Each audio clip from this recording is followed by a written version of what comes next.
যাত্ৰা হেঁপাহিছিলতে সাগৰ সমান যাত্ৰা অকমানি পৃথিৱীৰ অকমান যাত্ৰা শিখৰৰে হেঁপাহি হনুমান যাত্ৰা জেনাকিয়াকে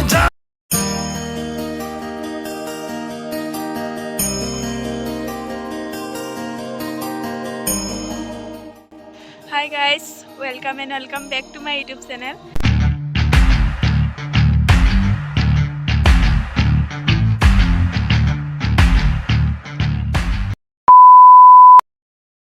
সকলোকে পোনপ্ৰথমে স্বাগতম জনাইছোঁ মোৰ ইউটিউব চেনেললৈ আৰু আজি আমি আহিছোঁ এইফালে দক্ষিণপাট সত্ৰলৈ গতিকে ভাবিছোঁ ব্লগ এটা বনাওঁ আপোনালোককো দেখাওঁ সত্ৰখন কেনেকুৱা গতিকে ভিডিঅ'টো চাই থাকিব সত্ৰনগৰী মাজুলীৰ অন্যতম সত্ৰসমূহৰ ভিতৰত এখন সত্ৰ হ'ল শ্ৰী শ্ৰী দক্ষিণপাট সত্ৰ। আহোম ৰজা জয়ধ্বজ সিংহৰ পৃষ্ঠপোষকতাত 1576 শকত ইংৰাজী 1654 চনত দক্ষিণপাট সত্ৰ প্ৰতিষ্ঠা কৰা হয়। আহোম ৰজা জয়ধ্বজ সিংহই শ্ৰী শ্ৰী যাদৱ ৰায় সেৱা পূজাৰ উদ্দেশ্যে 100 জন ভকত আৰু 20 জন পাইকৰ সৈতে 300 পুৰা মাটি বনমালী দেৱক অৰ্পণ কৰে। বনমালী দেৱ দক্ষিণপাট সত্ৰৰ প্ৰথমগৰাকী সত্ৰাধিকাৰ হোৱাৰ লগতে কোচবিহাৰৰ বৈকুণ্ঠপুৰ সত্ৰৰ 44জন অধিকাৰ আছিল। দক্ষিণপাট সত্ৰত মুঠতে 16জনৰ বিগ্ৰহ আছে। এই সত্ৰত যাদৱৰাই মূল বিগ্ৰহ হয়।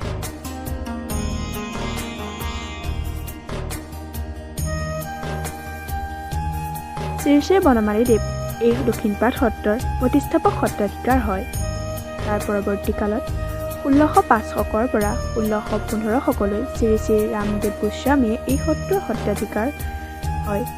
তাৰ পৰৱৰ্তী কালত ক্ৰমে কৃষ্ণদেৱ গোস্বামী, আত্মাৰামদেৱ গোস্বামী, কামদেৱ গোস্বামী, সহদেৱ গোস্বামী, ৰত্নীদেৱ গোস্বামী, বিষ্ণুদেৱ গোস্বামী, বাসুদেৱ গোস্বামী, শুভদেৱ গোস্বামী, নৰদেৱ গোস্বামী, নাৰায়ণদেৱ গোস্বামী, হৰিদেৱ গোস্বামী, ৰামানন্দদেৱ গোস্বামী আৰু বৰ্তমান ননীগোপালদেৱ গোস্বামী এই সত্ৰৰ সত্ৰাধিকাৰ হয়। মানে গাইজ এইবিলাক হৈছে সত্ৰৰ বহা এইটো উত্তৰ হাতী আৰু ইফালে সত্ৰৰ এইবিলাক বহাসমূহ এতিয়া আমি বহালৈ আহিছোঁ আৰু বহাত সেৱা কৰি আছে।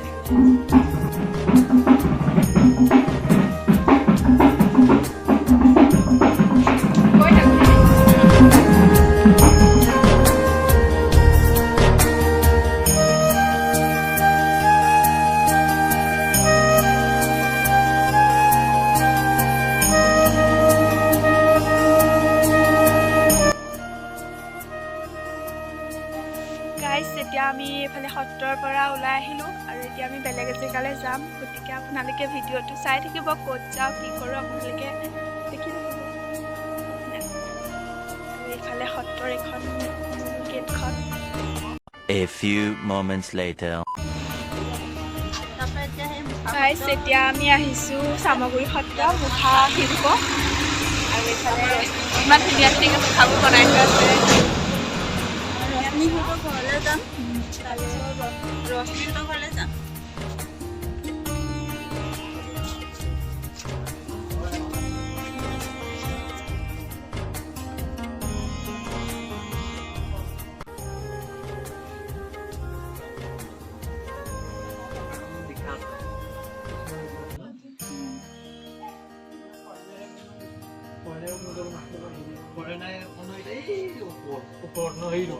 হৈছিলে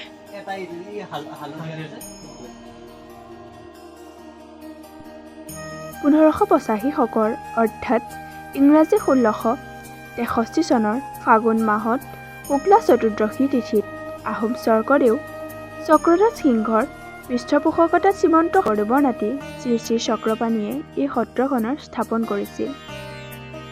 এজোপা চাম গছৰ তলত স্থাপন কৰাৰ বাবে এই সত্ৰখনৰ নাম চামগুৰি সত্ৰ ৰখা হৈছিল।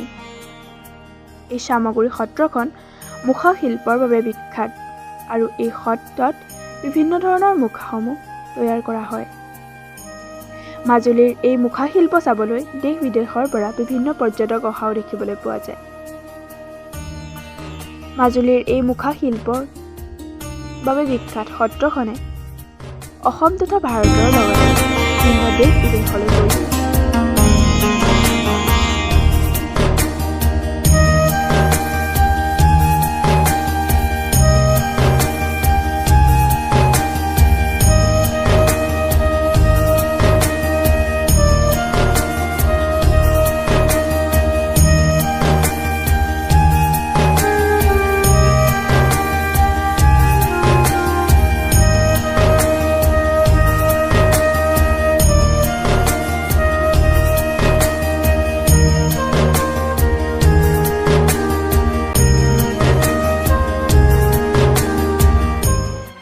Two hours later.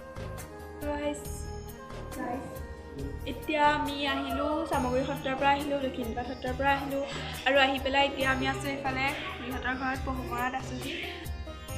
গতিকে গাইজ আজিৰ ভিডিঅ'টো এইখিনিলৈকে আছিলে আৰু মই আপোনালোকক যিখিনি পাৰোঁ সেইখিনি দেখালোঁ আৰু ইয়াত যদি মোৰ কিবা ভুল হৈ গ'ল আপোনালোকে ক্ষমা কৰি দিব আৰু যদি ভিডিঅ'টো ভাল লাগিল তেন্তে লাইক কমেণ্ট শ্বেয়াৰ আৰু চেনেলটো ছাবস্ক্ৰাইব কৰি দিব।